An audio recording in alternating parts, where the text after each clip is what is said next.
This is Omega Dude, coming at you with the next edition of Ask Starbase.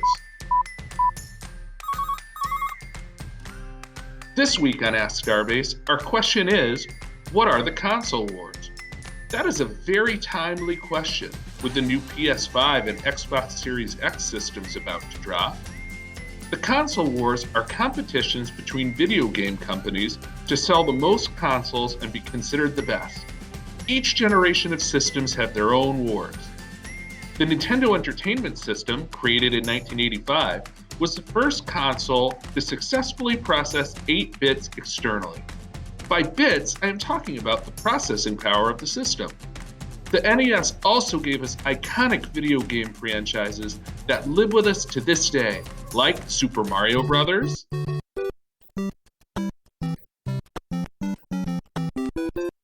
The Legend of Zelda, Castlevania,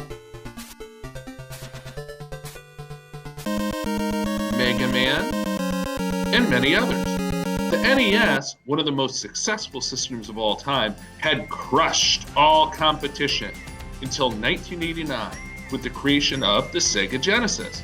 The first console war was about to begin. Dun dun dun! The Sega Genesis burst onto the scene, boasting an impressive 16-bit system and a processing speed that was unheard of at the time. The Genesis also had one of the most famous video game franchises of all time, Sonic the Hedgehog. Other games included Golden Axe and Streets of Rage. Nintendo countered in 1991 with Super Nintendo. Like Genesis, SNES was a 16-bit system. While its processing speed was almost 3 times slower than Genesis, the SNES had double the RAM memory. The SNES added on to game franchises with games like Super Mario World, The Legend of Zelda: A Link to the Past, and others. New classics were also added like Super Mario Kart and Star Fox. This was a brutal war, with Sega going directly after Nintendo and advertising on TV, saying, "Genesis does what Nintendo don't." In the end, SNES would edge out Genesis, selling 49 million compared to 40 million units. This, along with 2 failed later consoles, would make Sega drop out of the console business and focus on game development.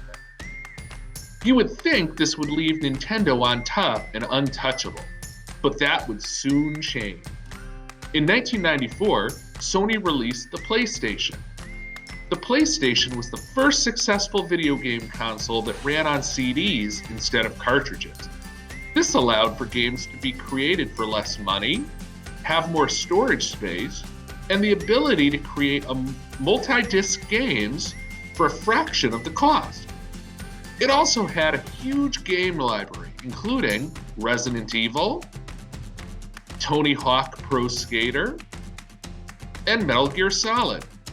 Nintendo countered with the Nintendo 64 in 1996, but decided to stick with its cartridge format.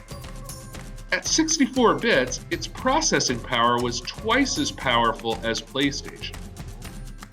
It again built on established franchises that created some of the best and well-known games that continue to influence gaming today, with Mario 64 and The Legend of Zelda: Ocarina of Time.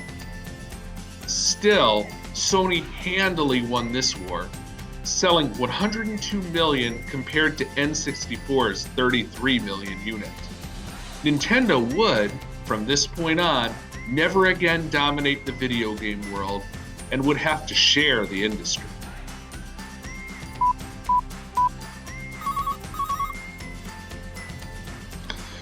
Why wasn't Nintendo able to recover? What did the future hold for the rest of the consoles? Stay tuned for those answers and more on the next Ask Starbase. In the meantime, if you have any questions you would like us to answer, send them to ask@starbase-ct.com. This is Omega Dude, signing off.